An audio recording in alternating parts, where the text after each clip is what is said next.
Assalamualaikum warahmatullahi wabarakatuh.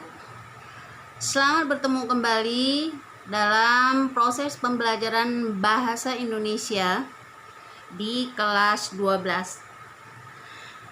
Materi pembelajaran kita hari ini merupakan kelanjutan materi kita pada pembelajaran yang lalu, yaitu mengenai masalah artikel opini.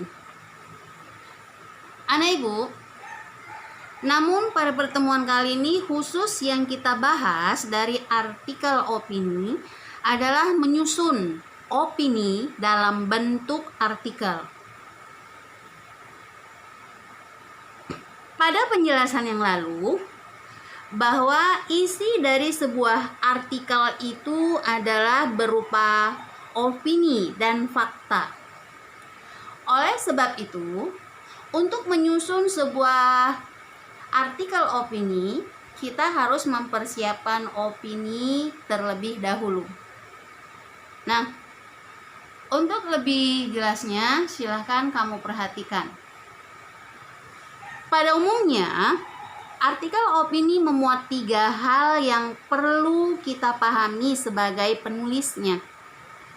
Apa saja yang harus kita pahami? Yang pertama adalah struktur atau susunan bagian-bagian dari sebuah artikel opini. Nah, kemudian yang kedua adalah argumentasi atau pandangan, pendapat, alasan yang dikemukakan oleh penulis. Dan yang ketiga yang harus kita pahami adalah bahasa. Mengapa?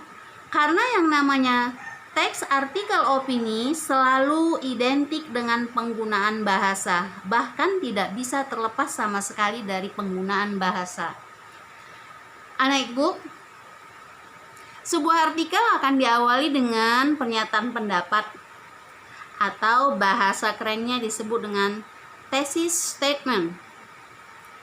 Bahasa kita disebut dengan topik yang akan dikemukakan atau yang akan diangkat.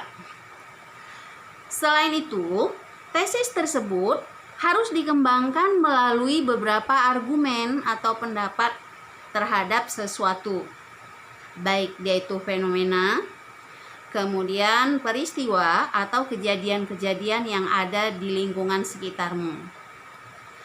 Kemudian bagian yang kedua yang harus kita pahami adalah argumentasi. Argumen yang dikemukakan harus kuat dan didukung dengan data dan fakta. Ingat anak Ibu, meskipun ini yang mau disusun adalah opini, tapi harus disertai dengan data dan fakta. Mengapa? Karena artikel opini pada umumnya bersifat aktual, yang berisi analisis subjektif terhadap suatu permasalahan. Baik, maksudnya begini, bahwa di dalam teks artikel opini itu, selain kita mengemukakan opini, juga harus dilengkapi dengan data dan fakta.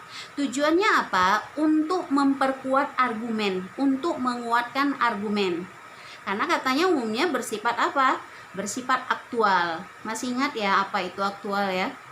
Aktual itu maksudnya peristiwa yang sedang hangat-hangatnya, yang sedang dibicarakan di kalangan publik atau masyarakat. Nah, itu maksudnya. Nah, kemudian yang ketiga yang harus kita pahami sebagai penulis artikel opini adalah penggunaan bahasa. Nah, bagaimanakah kira-kira bahasa yang digunakan dalam penulisan artikel opini? Nah, bahasa yang digunakan adalah bahasa ilmiah populer. Sekali lagi, bahasa yang digunakan dalam teks artikel opini adalah bahasa ilmiah populer. Nah, bahasanya berbeda dengan bahasa ilmiah pada umumnya. Misalnya bahasa ilmiah pada umumnya menyusun skripsi, proposal, atau karya ilmiah dan sebagainya. Tetapi kalau di dalam penulisan artikel opini biasanya menggunakan bahasa ilmiah populer.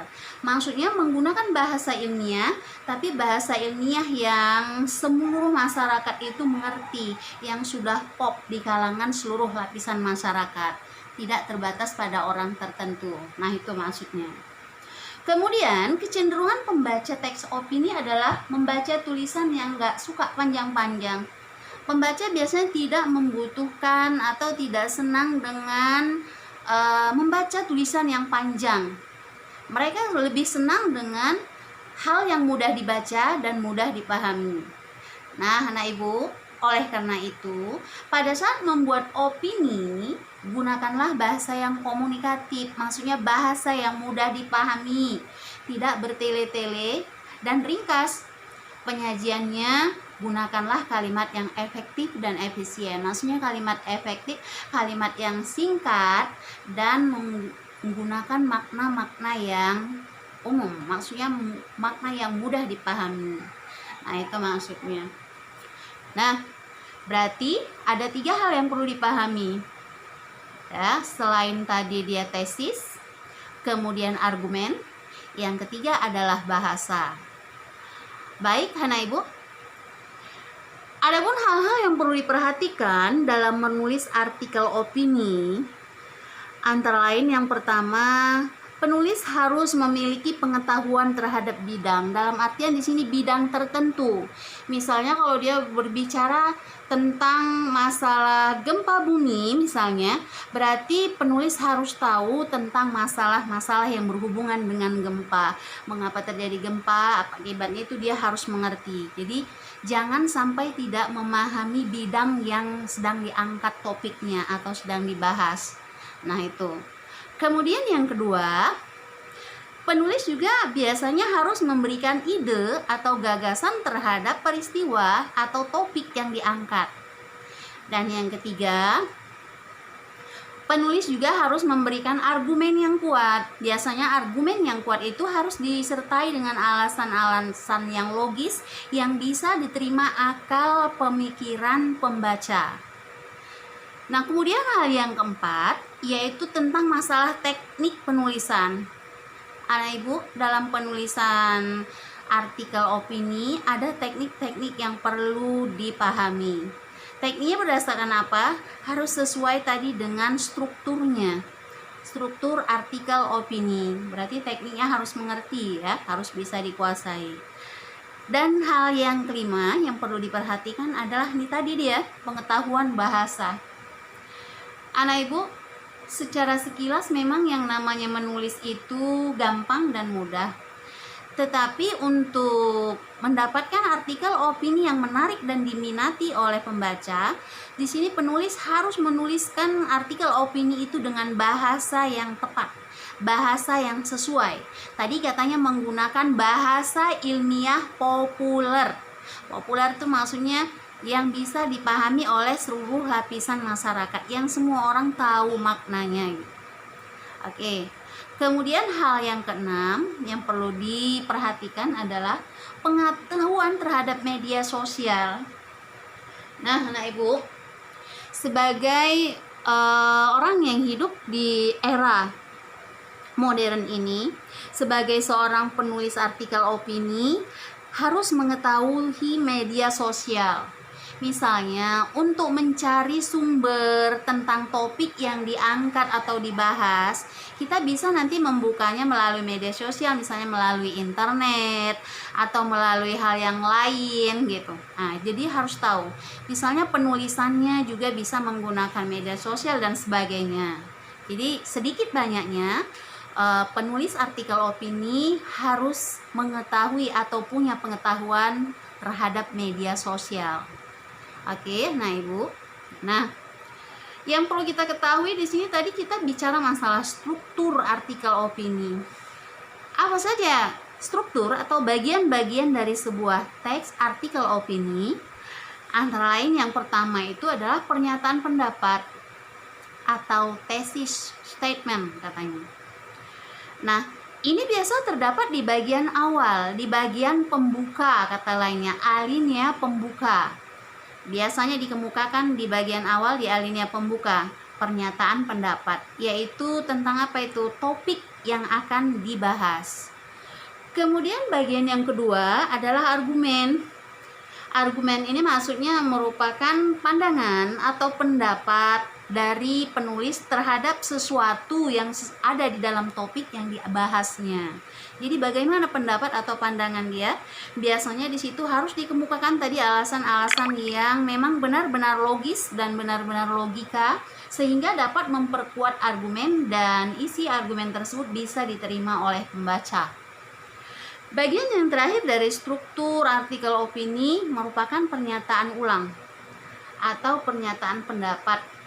Bahasa lainnya reiteration katanya. Atau kalau bahasa yang mudah kita ingat namanya penutup atau kesimpulan. Nah, itu dia pernyataan ulang karena sifatnya mengulang ya. Nah, itulah struktur dari sebuah artikel opini. Nah, sekarang bagaimana cara menulis artikel opini? Nah, kalau kita mau menulis sebuah artikel opini atau kata bahasa sekarangnya mungkin disebut dengan konten ya, supaya konten kita itu lebih menarik, bisa diterima banyak orang atau publik, maka ada cara dan ada langkah-langkah yang harus dilakukan.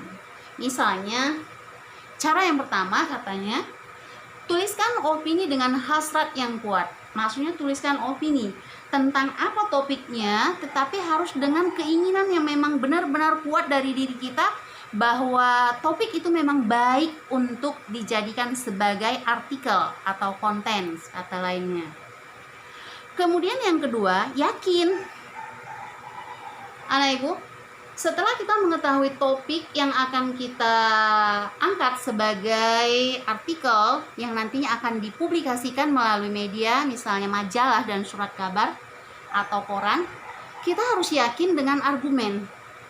Ingat bahwa namanya opini selalu identik dengan argumen. Berarti kita harus kuat, yakin dengan argumen kita, bahwa argumen yang kita kemukakan terhadap topik yang kita angkat itu memang benar-benar baik dan perlu diketahui oleh publik, oleh pembaca.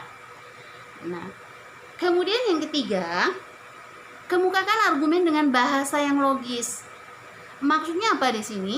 Sebagai penulis artikel, kita harus mengemukakan argumen itu dengan bahasa-bahasa yang menarik, dengan bahasa-bahasa yang logis, bahasa-bahasa yang mudah dipahami, dan menggunakan bahasa-bahasa yang santun tentunya supaya tidak menimbulkan kesalahpahaman di kalangan pembaca. Yang bagaimana itu? Misalnya kalimatnya singkat. Karena tadi katanya bahwa pembaca tidak suka dengan tulisan-tulisan yang panjang katanya. Jadi gunakanlah kalimat yang singkat, kalimat yang mudah dipahami atau efektif katanya. Kemudian bahasanya sederhana. Kalaupun misalnya kamu mau menggunakan istilah-istilah asing, gunakanlah padanannya atau sinonimnya. Kemudian menggunakan kalimat aktif, kalimat yang komunikatif, dan bahasa yang positif. Positif itu maksudnya bahasa yang membangun, bahasa yang menggunakan makna yang halus. Kemudian yang keempat, yaitu struktur tulisan yang baik. Nah, struktur tulisan yang baik itu biasanya kalau konten atau artikel opini itu biasanya harus ada judul artikel, harus itu. Nah, judul artikel biasanya ada di bagian alinea pembuka, bagian apa namanya tadi, tesis ya atau topik. Bahasa lainnya disebut dengan lead. Nah, isi dan alinea penutup. Jadi itu terdiri dari 3 bagian, ada judul, ada isi, dan alinea penutup. Nah, kemudian yang kelima, buatlah pembukaan atau lead yang menyita perhatian pembaca. Maksudnya gini nak, buatlah judul atau bagian pembuka yang bahasanya itu bisa menyita perhatian, bisa menarik perhatian pembaca, sehingga pembaca itu mau dan minat sekali untuk membaca artikel yang kita tuliskan. Itu maksudnya, berarti yang menarik gitu ya. Kemudian yang keenam, tunjukkan konsistensi dalam menulis opini. Anak Ibu, di dalam menulis itu kita memang harus punya konsisten ya. Supaya apa? Supaya apa yang kita kerjakan itu, pendapat apa yang kita berikan itu bisa membuahkan hasil yang positif, misalnya bisa dipahami atau diterima oleh pembaca. Berarti kita harus konsisten, jangan tidak udah kita tulis gitu udah kita biarkan aja, nanti ada orang yang mungkin menanyakan sesuatu kita nggak mau tahu, itu berarti nggak konsisten. Harus konsisten, ya. Nah, kemudian yang ketujuh, tidak bersifat menggurui. Ini yang paling penting, nak. Meskipun artikel opini yang kita tulis itu merupakan gambaran pendapat kita terhadap suatu objek atau topik yang kita angkat, tesis yang kita angkat, kebenaran yang kita berikan, argumen-argumen yang kita berikan itu kuat, tetapi kita tidak boleh menuliskan dengan kata-kata yang sifatnya menggurui pembaca. Apabila ada kesan menggurui, mungkin pembaca merasa diremehkan.